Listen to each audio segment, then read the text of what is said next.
Sobre el debate anterior, no quiero dejar de decir que la operación Mare Nostrum que financió España en 2014 costaba 9 millones de euros. 9 millones de euros. Tritón ahora mismo está costando 3. Si no somos capaces de encontrar entre todos los Estados miembros y la Comisión 9 millones de euros para poner en marcha un programa Mare Nostrum a escala europea para salvar a la gente que se va a seguir ahogando en el Mediterráneo, estamos todos locos. Y además teniendo en cuenta que ahora llega el verano, llega el buen tiempo, con lo cual es el momento en el cual las redes de tráfico van a aprovechar para hacer salir más barcos. Entonces, si no ponemos en marcha esto urgentemente, vamos a tener un verano de lo más horrendo, ¿no? Por lo tanto, en fin, nosotros vamos a seguir insistiendo en que eso es absolutamente urgente, ¿no? Sobre el caso de los CIEs, yo tuve la oportunidad de visitar el CIE de la Zona Franca. En ese sentido, lo primero que quiero hacer es agradecer a Migre Europa, Sorracismo, a Migre Studium y a Metges del Món, que fueron los que organizaron nuestra visita al CIE de la Zona Franca. Y os voy a dar algunas de las cifras que nosotros nos dieron cuando estuvimos haciendo la visita. En ese momento había 87 personas retenidas, de 27 nacionalidades distintas. 29 provenían del CETI de Ceuta, que Marina y yo hemos visitado, junto también el de Melilla, que después diremos alguna cosa sobre eso. Bueno, y evidentemente la primera cosa que a uno le choca cuando entra en un centro de estos es darse cuenta enseguida, cuando uno empieza a entablar un diálogo con la policía, en que allí se mezcla gente que tiene antecedentes penales y gente que tiene antecedentes policiales, es decir, gente que simplemente está allí por haber cometido una falta administrativa, que es no tener la residencia en regla, y gente que ha cometido algún tipo de cuestión penalizada en el Código Penal. Entonces, bueno, se mezclan delincuentes con gente que no lo son. Y eso, evidentemente, es la primera cosa que a uno le choca, ver cómo puede ser posible que eso esté ocurriendo en nuestros países, ¿no? Después, evidentemente, hay todo tipo de vulneraciones de lo que son derechos fundamentales. Y lo primero que le choca a uno también es la deficiencia de la asistencia sanitaria. En el caso del CIE de la Zona Franca hay 2 médicos muy dedicados, a los cuales quiero rendir homenaje porque realmente están haciendo ellos a nivel personal una gran tarea, pero no tienen los medios adecuados. En el caso del CIE de la Zona Franca, la gestión sanitaria no está externalizada, como sí es el caso de Madrid, que creo que es en el CIE de Aluche, que está externalizado a una empresa de sanidad privada. En el caso del CIE de Barcelona no, pero evidentemente los medios son absolutamente insuficientes. Por ejemplo, no hay asistencia sanitaria por la noche. Si alguien se encuentra mal o tiene algún tipo de problema de salud por la noche, no hay asistencia. Y a eso se junta que hubo hace poco un grave caso de tuberculosis que fue detectado en el CIE de la Zona Franca, evidentemente muy vinculado. Ok, 2 minutos. Bueno, entonces voy a acelerar muchísimo. Pensaba que tenía un poco más. Bueno, entonces acelero. Un caso de tuberculosis, el cual evidentemente era consecuencia directa de las malas condiciones de salubridad que existen allí, ¿no? Entonces, bueno, voy telegráficamente entonces. Nosotros lo que criticábamos es sobre todo eso. En las habitaciones vimos unas condiciones lamentables, grifos que no funcionaban, lavabos absolutamente sucios, personas durmiendo en situación lamentable. En las visitas no había ni tan siquiera, en las salas de visita, mamparas para garantizar una cierta privacidad para que las visitas se pudieran realizar tranquilamente. Las visitas de las ONG siguen estando muy limitadas. Los buzones de correo donde las personas retenidas pueden depositar su denuncia están situadas en un sitio que requiere la autorización de los policías que están allí para poderlo hacer. Es decir, que si los policías no autorizan a la persona llegar físicamente hasta el buzón de correo a poner una queja, no lo pueden hacer. Evidentemente es muy intimidatorio, si no va a poner una queja, tener que pedir permiso al policía para poder hacerla. Y después, evidentemente, hasta ahora no había servicio de orientación jurídica, cosa que han prometido con el nuevo reglamento que la pondrían, pero aún no tenemos constancia de que ello se haya producido. Ello es importante porque en 2013 hubo 3 peticiones de asilo, pero evidentemente con la llegada de los sirios ahora en 2014 hubo 70 peticiones de asilo solo en el CIE de la Zona Franca. Por lo tanto, eso es urgente. Y ya termino. España ha desarrollado un reglamento sobre la gestión del CIE que nos parece totalmente no solo insuficiente, sino que nos parece mal en el sentido de que apuntala muchas de las cosas que que he dicho ahora y que no nos parecen bien. Y termino con esto de Ceuta y Melilla, quizá pues puedes hablar tú, Marina, diciendo que el propio director del centro nos dijo que aparte de ser policía, era licenciado en Derecho y por lo tanto jurista, nos dijo que él mismo consideraba que un centro de este tipo no tenía cabida en el ordenamiento jurídico español. Y por lo tanto lo que estábamos era ante un centro que es simplemente un estado de excepción a lo que son los derechos de la gente en el propio territorio de España. Gracias. He visitado varios CIEs, estuve hace un par de años en el CIE de Valencia, de Zapadores, acompañada de compañeros de la campaña de Valenciana No a los CIEs, y este año he estado con Migro Europe en Algeciras, Tarifa, y en el CETI de Melilla, ¿no? Y una constante que se mantiene en todos, como he dicho antes, es que no dejan entrar a los medios de comunicación en nuestras visitas, porque el objetivo sin duda es ocultar a los ciudadanos y a las ciudadanas esta realidad, es que no se sepa que a escasos metros muchas veces de su casa, ¿no?, de donde viven, hay un agujero negro para los derechos humanos. Hay una constante también que se repite en todas las visitas, que hemos podido comprobar, ¿no?, como existen en estos CIEs celdas de castigo. De hecho, en el CIE de Algeciras utilizaban el eufemismo de celda para pensar, pero no dejaba de ser sin duda una celda de aislamiento, ¿no? También la asistencia médica insuficiente o la falta de información en los CIEs para aquellas personas que puedan acogerse a mecanismos de protección internacional. Y también como las visitas son en muchos CIEs tipo cárcel, ¿no?, con una mampara de por medio que separa a la persona que está internada en el CIE de sus familiares o de los amigos que van a visitarles, ¿no? Sobre el CIE de Algeciras hay que decir que, y bueno, luego Miquel me completará, pero hay que decir que la metáfora de que los CIEs son como una cárcel para inmigrantes deja de ser una metáfora en el caso de Algeciras, ¿no?, porque de hecho es una antigua cárcel, una cárcel que se cierra en el año 2000 por el mal estado de las instalaciones y que sin reforma mediante en 2004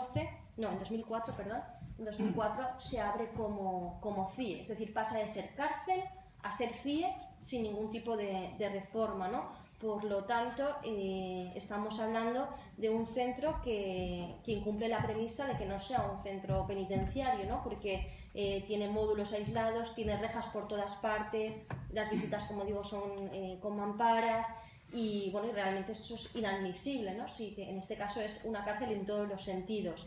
Además, hay que decir que el edificio estuvo cerrado temporalmente en 2013 por el derrumbamiento del techo, y de hecho durante nuestra visita vimos como todavía no se habían llevado a cabo las reformas pertinentes y había como redes en el techo para que no cayeran los escombros, ¿no? Y bueno, sobre esta visita a mí sí que me gustaría destacar que tuvimos contacto con una chica que decía tener 15 años, ¿no?, que estaba interna en el CIE, nos lo habían comunicado ya las ONGs, y bueno, y la verdad es que todas las que participamos en la visita, nos parecía que era muy evidente que era menor de edad, ¿no? Casualmente, esta joven fue expulsada la semana siguiente, ¿no? Y bueno, por ir acabando, también estuvimos en el anexo de Tarifa. Lo más destacable del anexo de Tarifa, sí que es cierto que las instalaciones están un poco mejor, pero por ejemplo no hay una separación, dentro de la habitación está el baño y ni siquiera simplemente hay un murito que llega por la cintura, ¿no?, con lo cual se está utilizando el baño mientras los demás están en la habitación, ¿no? No hay una separación física entre el baño y la habitación. Y bueno, sobre Melilla, muy rápidamente, donde estuve con Ernest y con compañeros de organizaciones de Migro Europe, como José Palazón de Prodein, decir que fue más que una visita al CETI. Tuvimos reuniones con organizaciones sociales, estuvimos en Nador, visitamos la valla, y hay que decir que en todo el conjunto es una vergüenza para Europa. El CETI está absolutamente masificado, es terrible la situación, es un CETI para 480 personas y había en esos momentos más de 2.000, creo, sí, si no recuerdo mal.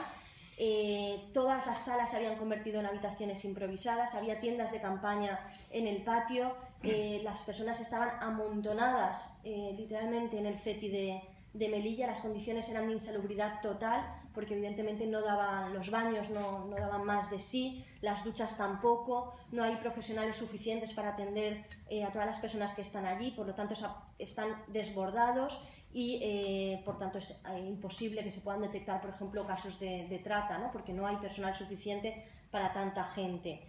Además, hay que denunciar, y acabo ya, que sí que es cierto que cuando nosotros estuvimos, las personas que venían de Siria sí que estaban teniendo acceso a la petición de asilo, pero no las personas subsaharianas no podían acceder al mecanismo de petición de asilo. También en Nador estuvimos hablando con personas que estaban en el monte, Gurugú, nos contaban las palizas continuas por parte de la gendarmería marroquí, pero también nos hablaban de la violencia que se produce por parte de los cuerpos y fuerzas de seguridad del Estado español, como han denunciado ya muchas ONGs en el caso de Melilla, como Prodeín, y también la denuncia de las devoluciones en caliente, ¿no? Y acabo simplemente agradeciendo a todas las organizaciones de Migro Europe y de la campaña también estatal por el cierre de los CIES, porque gracias a ellas es como se está descubriendo y se está sacando a la luz todas estas vulneraciones que se producen en los CIES. No salir, visibilizar. Y quizás lo que estemos hoy hablando forma parte de esas dos últimas partes. Tratar de, a toda costa, hacer salir a las personas en situación regular e invisibilizar su situación. Curiosamente, dentro de la primera, que hasta ahora no se ha utilizado, parece que después la cumbre de ministros, uno de los objetivos de estas novedades va a ser precisamente tratar de que las personas que entren salgan inmediatamente. En estos, a mí siempre me hace recordar lo que decía un político de Ceuta en el año 93, 94, que decía que habían encontrado la fórmula definitiva y permanente para acabar con la inmigración en Ceuta: construir una valla. Hemos visto que han construido una valla, dos, la han subido de tamaño, van por la tercera, y los resultados son los mismos. Por desgracia, y lo que hemos escuchado a todas las personas que han hablado hasta el momento, las políticas que se hicieron ayer, sabemos cuál va a ser su fin, porque las hemos escuchado demasiadas veces. Entonces, o cambiamos un poco, o si no, lo tenemos complicado. Dentro de la campaña de Open Access Now, es decir que yo llevo participando en la campaña desde su origen, desde 2011, y por suerte o por desgracia he acabado conociendo todos los centros de internamiento que están dentro de la península, así como los centros de estancia temporal. Lo que quería es empezar haciendo una pequeña corrección a Ernest, cuando antes hablaba de antecedentes policiales, y decir que según el Consejo de Estado no existen los antecedentes policiales, y es una invención del Ministerio de Interior para criminalizar a la población inmigrante. Han creado un archivo ilegal, reconocido así por el Consejo de Estado, en el cual todas las identificaciones que se hacen en la calle se recogen y eso sirve como excusa para expulsar personas. Eso como punto de partida. Vivimos en España una época de criminalización y este tipo de medidas, tanto los centros de internamiento, las políticas de expulsión, como los antecedentes policiales, forman parte un poquito de ello. En este año, dentro de las organizaciones del Estado español, teníamos dos curiosidades. Saber cómo se había aplicado el reglamento que regula lo que pasa dentro de los centros de internamiento, y por otro lado también cómo se iba a vivir la sentencia del Tribunal Supremo Español sobre el propio reglamento de los centros de internamiento. La sorpresa fue que no había pasado absolutamente nada dentro de los centros de internamiento y que seguían teniendo las mismas carencias y las mismas limitaciones que venimos denunciando no desde 2011, sino desde muchísimo antes. Voy a comentar de forma rápida, porque tenemos muy poquito tiempo, y comentar que se vuelve a mostrar una vez más que cada centro de internamiento es una taifa. Una taifa es un reino en el cual cada director tiene potestad absoluta para hacer lo que quiera. Con lo cual no se parece absolutamente nada a lo que sucede en Taifa, con Algeciras, con Barcelona, con Valencia, con Madrid o con Murcia. Cada centro de internamiento es una isla y en cada visita que hemos realizado hemos encontrado motivaciones tan preocupantes como para tener que cerrar ese centro. De forma rápida, en Algeciras, Marina lo decía, es una cárcel que en el año 2000 no reunía los requisitos para que personas habitasen dentro de ella. Personas no podían habitar. Se reabre en las mismas condiciones tras 4 años de no uso. Ha estado cerrado desde el verano de 2013 hasta la semana pasada que comenzaron las obras. Algo tendremos que decir. Hay unas constantes demandas en la zona de Algeciras sobre las pruebas de determinación de edad. No es el primer caso de una persona que visiblemente es menor de edad que ha sido expulsada. Hay problemas en el acceso a derechos fundamentales. por activa y por pasiva se ha recordado al antiguo director del centro que tiene la obligación de notificar a los internos las organizaciones sociales que trabajan en la zona por si necesitan asistencia jurídica o de cualquier tipo. Nunca se hacen. Las habitaciones, como decía antes Marina, no cumplen ningún tipo de estándar. Las celdas para pensar no son notificados el aislamiento al juez competente. Como se trata de medidas provisionales, el señor director del centro considera que no es necesario notificar al juez un internamiento. La información que se le da a los internos a la entrada no está traducida. Por suerte, el director tuvo la decencia de no decirnos, como el director de Murcia, que la traducción la hacía Google, que cuando venía un chino pegaba el texto en español, lo metía en Google, en el traductor de Google y le imprimía en la hoja de lo que salía. Por lo menos no nos dijeron eso. Otro de los problemas también dentro del centro en el centro tanto de Tarifa como de Algeciras de esta visita es la baja detección de casos de trata. Es también la dificultad de aplicación de los autos judiciales que, según el director, para él no son vinculantes. Curiosamente, si un juez de Valencia, Murcia, Madrid o Barcelona dicta un auto que se aplique a los centros de internamiento, él dice que hasta que no ponga Algeciras, él no se ha por aludido. En el caso de Tarifa es todavía más curioso. Es un centro que no existe. Jamás se ha aprobado en el Boletín Oficial del Estado la existencia de este centro de internamiento. Y el resto de las cuestiones, recordar un poquito lo que estaba comentando Marina, y una cuestión sobre el tema sanitario. Como el médico del centro de Tarifa, de Algeciras, estaba de vacaciones, el médico de Tarifa doblaba turno y atendía a todo el mundo a la vez. El cual nos confesó también que uno de los grandes problemas, que a pesar de que los internos tenían muy buena salud, el uso de ansiolíticos es muy superior a la media de cualquier otro tipo de población, incluyendo la reclusa. Y lo último, antes de que me maten, es recordar el tema del CETI. CETI significa Centro de Estancia Temporal de Inmigrantes. El problema de la temporalidad es que mientras que los centros de internamiento, los centros de detención, la ley marca un tiempo máximo de estancia, en Melilla no existe ese tiempo máximo de estancia, con lo cual la temporalidad se convierte en algunos casos hasta en 3 años, que curiosamente coincide generalmente con la población que demanda asilo. Muchísimas gracias.